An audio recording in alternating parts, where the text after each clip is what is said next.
This is Happiness Solved with America's happiness coach, Sandee Scarlatta.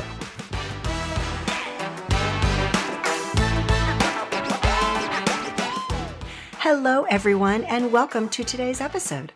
I am so happy you're here.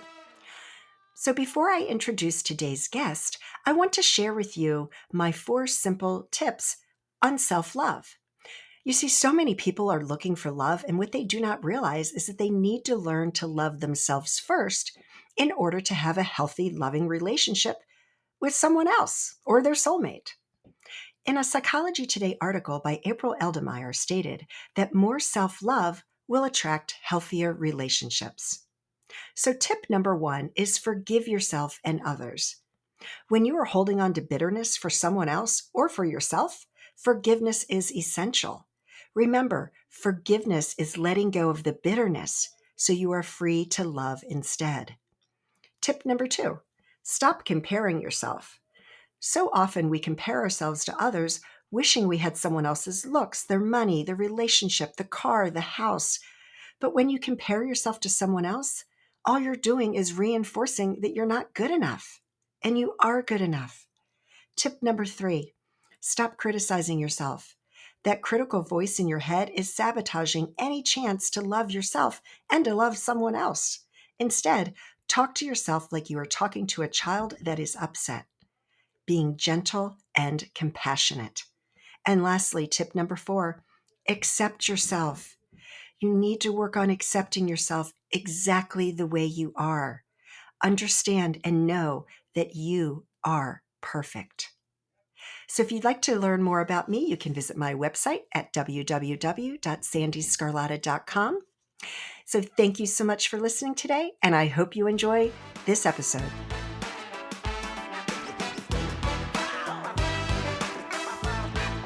Today's guest is Jessica Tietjen. Jessica is a wife, mother, employee, working woman, leader, strengths coach, and passionate performance advocate. And I love what she has on her website, which says, quote, I am motivated each day by my core purpose to help people more fully enjoy their lives, including their work, so one day they can look back on their lives and say, I lived a great life. So it's an awesome interview, and I hope you enjoy it.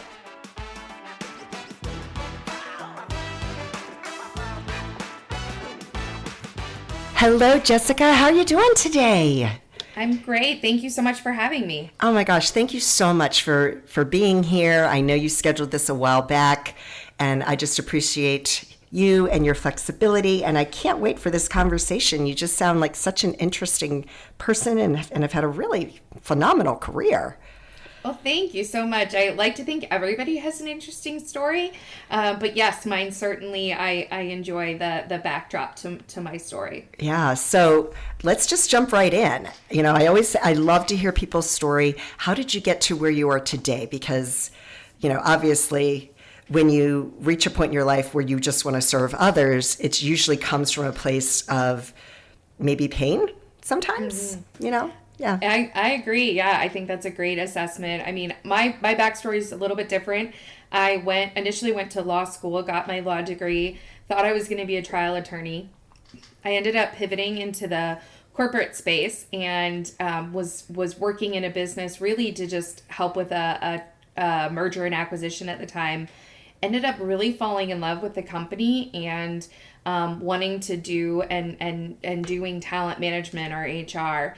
And then slowly over the years grew my areas of responsibility to manage IT, manage order management, customer service, project coordination, all kind of the supporting functions or the shared services functions in the business world. And through that process, I learned a lot. I worked really hard, and then 2020 hit, and I had some health challenges leading into that. But when 2020 started, or when the COVID pandemic started, I had twin 9-month-old girls and a 3-year-old boy at the time. Oh my gosh. and I was trying to help our business pivot from just like all businesses were, right? From a workplace to going virtual, all of the legal challenges that were going on, all of the HR and talent management issues that came with it, and the culture challenges. And I had 3 small children at home. And so 2020 was tough just for me, just like it was, I think everybody had their own version of difficulty that year. And it was coming out of that around Christmas that I decided I really wanted to write a book. And I really felt like the principles that we had crafted as a business in our workplace that helped us become an exceptional workplace as recognized by Gallup. Congratulations for that. That's really amazing. It was really big. It's a global award, and it was really tough to get, but it really felt different in our culture. And so I wanted to help more workplaces and more people achieve the same thing. So I wrote the book, The Exceptional Life Revolution. I wrote it over the last 6 months. Just published it, and I'm starting to move into the space where I can do consulting and really help more businesses achieve the same results. Wow. Now, what's the title again? The title is The Exceptional Life Revolution, and it's a little bit of a play on words because I like to think of it as that we have to evolve. We have to evolve ourselves, our individual performance. We have to evolve our workplaces, our homes, and our communities.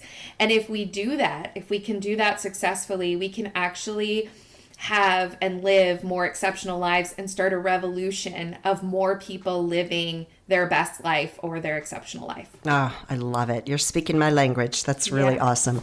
So talk a little bit about what the book dives into. And is it like steps or tips, or, how do you define that, and so that the reader, gets a grasp of having that exceptional life? Yeah, so I like to think of my book as the practical guide because there's so much excellent research, and I've read so many fantastic authors, and there's so much knowledge and wisdom in the world. And what my book does, or what I've attempted to do, is take all of that and demonstrate how anybody, anywhere, no matter what size business you're in, no matter what role you're in, can take these nuggets of wisdom or these basic practices and put them into play in your life. And so I talk about performance. I talk about peak performance as operating at our very best, and how I think I always use the example of a mountain. We each have a performance mountain that we're climbing. Each of ours looks a little bit different, but we're all on a journey up a mountain. And there's challenges along the way. And the goal is really to live our best life and to enjoy the journey, to enjoy the process of what we're doing. And so I lay out, kind of the framework. And then I have 4 keys that I use that really, I just use them to keep things simple so that I can remember it. So I've got 4 keys of expectations, feedback, development, and accountability. And if you can do those 4 things and apply them to the roles that you perform, that you really can live an exceptional life. Love it. Okay, repeat those one more time. You had expectations, feedback, development, and accountability. Love it. So, expectations, that's an interesting thing, because I think so many people set expectations on others and themselves. But more importantly, when you place an expectation on other people, sometimes they're not even aware of it. And I think the biggest thing is the alignment around expectations. So whether you own it or it's a shared expectation, and I apply this in the context of not just workplaces, but also, and I think it's even more relevant a lot of times in our homes, because we don't think about what the expectation really is, and aligning on what the expectations are around the roles that we perform, either as spouse or as mother, parent, that really taking the time to do that piece is what's really important to expectations. Yeah, no kidding. Yeah, this is really great. And, feedback, development, love it. Accountability, that one is huge. Mm-hmm. What do you have to share about that? Yeah, so for me, when I talk about accountability, I'm always talking about personal accountability. So I actually don't like, I'm going to hold you accountable. I like to teach people, or I like to train people on how to have a mindset of high personal accountability. So I own the results, the outcomes, the things that happen in my life. They are my responsibility. And that really kind of ties you right back to expectations of, if I commit to the expectations that we've laid out, then I am responsible for ensuring that I meet them. And when I don't, I'm responsible for evaluating why I didn't and what I need to do differently. And so it really comes from a place of mindset and how we look at our circumstances and the things that we're encountering and the challenges that we're encountering every day. Yeah, and I totally agree with you. However, and I'm sure you've come across these types of people who are always pointing the finger at somebody else. And I had a counselor 30 years ago say to me, when you're pointing the finger at somebody else, there's 3 fingers pointing right back at you.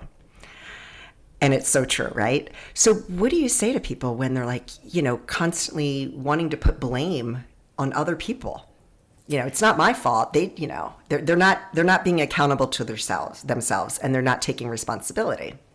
Yeah, so all of the elements of a lack of accountability, I think it's the human condition. I believe that we all fall into that it is the natural way that when we fall into, let's say you mentioned blame, right? We fall into, I want to blame somebody.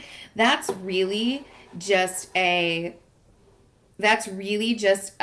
response to my reality that I'm not ready to move forward. That it is easier for me to blame someone else than for me to take action on the challenge that I'm facing.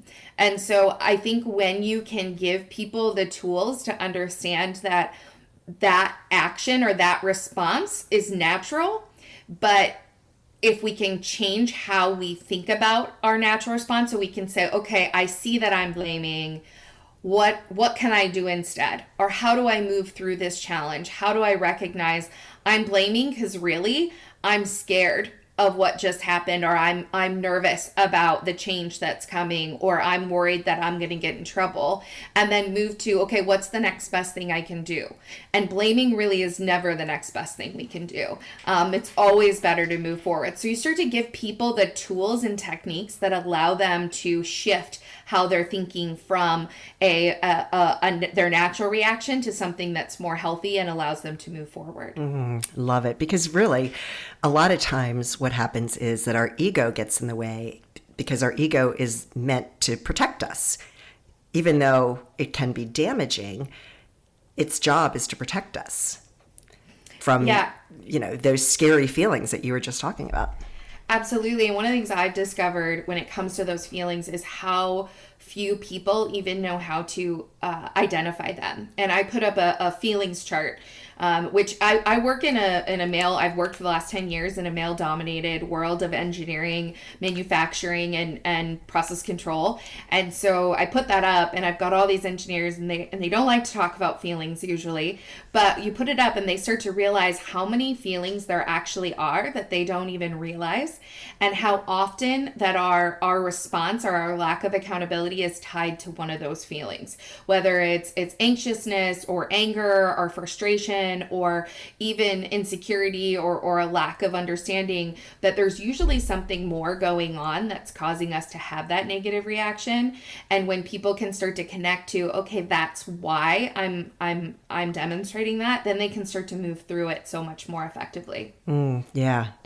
I always say when you're practicing your mindset, when you're working on your mindset, it's a practice. Just like you practice law, you practice medicine, you need to practice your mindset. It's no different. I love that. I'm a huge believer in you've got to do the experiential learning to make anything stick. And so I think that's a great example of no matter what skill you're developing, you've got to be experiencing and practicing it in order to make it part of your everyday habits. Yeah, exactly. We are going to take a quick break from today's interview because I am so excited to tell you about a new program that I've just rolled out. It includes 2 group coaching calls each month to help you create the lasting happiness you so desire. It's only a $50 a month investment in yourself, and you are worth it. So visit www.sandeescarlotta.com/courses to sign up. I hope you enjoy the rest of today's interview.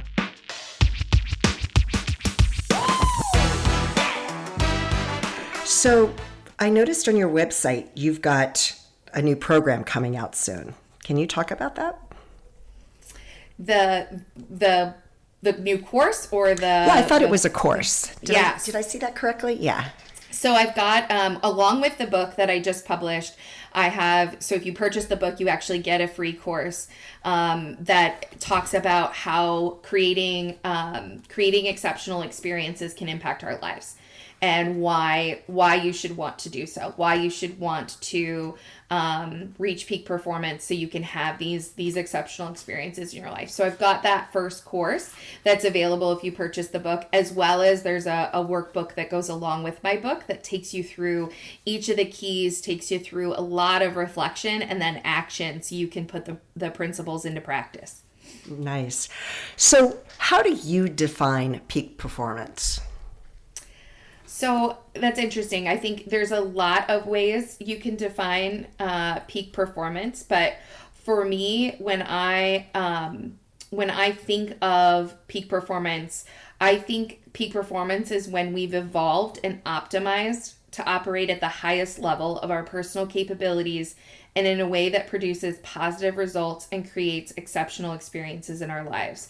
So it's not a destination. It's really about operating and living in a way that we're performing at our best and that we're doing it in a way that creates the best life for ourselves. I love that. Yeah, because you're all about the journey, which is really what we're here for, right? Absolutely. And it's all this evolution, right? This need to keep growing and keep changing ourselves or keep bettering who we are as people. And if we can do that, we will enjoy the experience so much more than when we're resisting it. Well, not only that, we're going to be in a better situation to serve others. Absolutely. And that's really in the end what it's all about. And the very final part of my book talks about each of the areas, the last one being communities, and that we all have this, we really need our communities so desperately. And if we don't, with intention, look for ways to create and serve our communities, that they are going to continue to struggle. And so it's so important that we also think about the roles that we perform in and in service to our communities. Yeah. I mean, we're really, I feel like we're really, and especially 2020 brought this home for many, many people, that we're kind of at a crossroads in humanity right now, I believe. Absolutely. And I think we either have to start doing more self-reflection and working on ourselves and learning how to love ourselves first so that we can love one another. Because if not, we're going to be doomed. It's just a matter of time. We can't continue to operate with this divide that we have going on. I mean, it's like that in the United States anyway. Yeah, absolutely. I think there is so much discord and so much of them versus us. And even you look at the corporate workplace right now, or the workplaces in general, and this great resignation that's happening, and the we're hiring signs in every service industry that's out there. They can't fill, fast food places can't fill their open positions because as a society, we've really shifted in how we want to exist. And we're at that precipice of we need to change how we look at how these three parts of our lives operate together, how our life at work, our life at home, and our life in our communities can coexist in a way that brings about the best possible outcomes, rather than this constant state of conflict and resistance between them. And for me in the workplace, there's the age-old thought process of leave your personal stuff at the door, right? When you come in work, you just leave it at the door. Well, during the pandemic, you couldn't do that because you were at home right there with it. And I think that time period's gone. All three are going to blend together, and we've got to figure out how to help them all work together in a way that really brings about better things in the world today. Yeah. And there's still so many organizations that are not willing to let people work remotely. And I think that's the biggest problem that I've seen, is that people, they want to work at home. I'm in the workplace, and I've seen a lot. I've seen that people want to work at home at least part of the time. They want flexibility. They want to be able to have, I've had employees talk to me about how during the pandemic was the first time they ever had breakfast with their kids. I've got a lot of sales guys who that was the first time they were able to have breakfast with their kids, and what a difference that made for their family. And so I think it's not necessarily an all or none or a zero-sum game. And I think that both can exist. But it's so critical that we start to rethink how we work, and we rethink how can we find a good outcome for both. And workplaces are just scared. They're scared they're losing their culture, that they're not going to be able to maintain their culture or their work environment, that productivity is going to be lost. They don't know what they don't know. And so it's going to be navigating that terrain and finding a way where all of the good outcomes can exist together. Yeah, for sure. Yeah, because, and I agree that there needs to be a balance between the two. Like it's not all or nothing.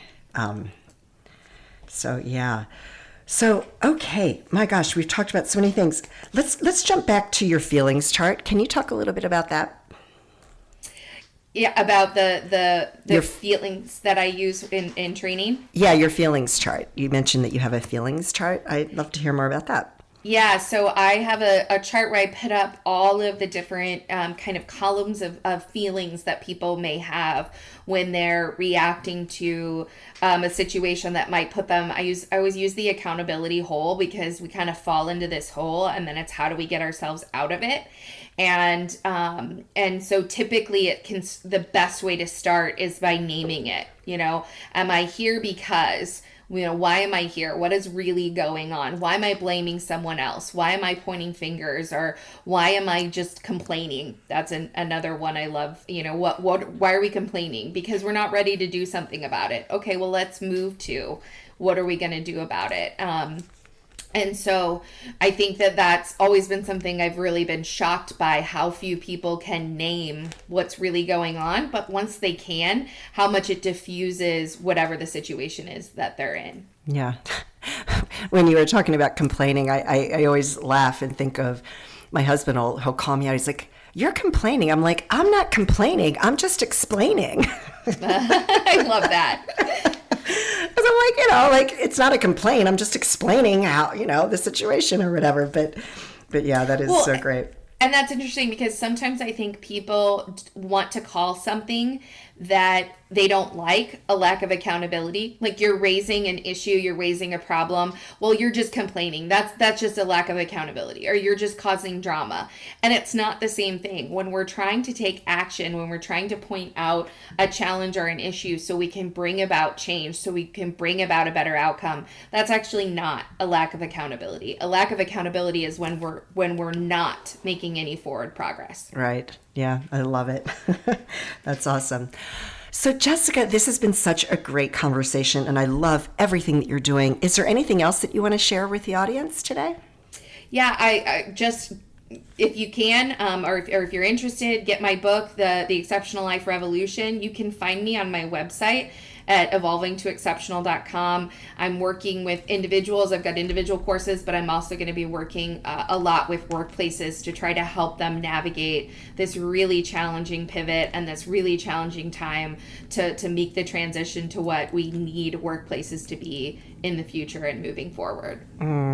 So needed. So needed. Wow. Thank you so much for joining me today. This has been such a great conversation, and good luck with everything that you're doing. It's really amazing. And thank you. Thank you for what you're doing. Yeah, thank you so much for having me. This was great. I love talking about it all, obviously. Yes. All right. Take care, Jessica. All right. Bye.